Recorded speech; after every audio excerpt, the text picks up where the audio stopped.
បធរចំណងជីនសង្ឃពូកាយើងត្រូវខំថែឲ្យបានធិនទេយើងជាកូនខ្មែររួមគ្នាថែមរតកដូនតាជាតិយើងថ្លៃថ្លាដោយសារយើងចេះសាមគ្គីគ្នាព្រួនដៃគ្នាឡើងមិនអើយក៏សង្ជីនអភិវឌ្ឍក្រុមគ្រាព្រោះយើងគ្រប់គ្នាសុទ្ធតែមានបេះដូងជាខ្មែរ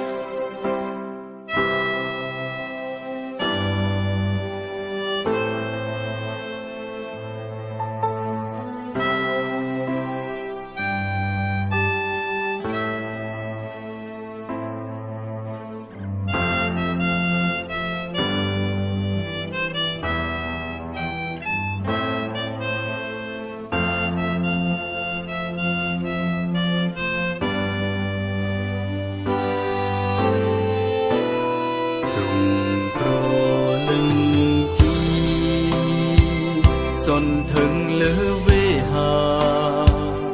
រួមមានសត្រាជាមលុបត្រឆៃទូទាំងរដ្ឋាមង្គលសេរី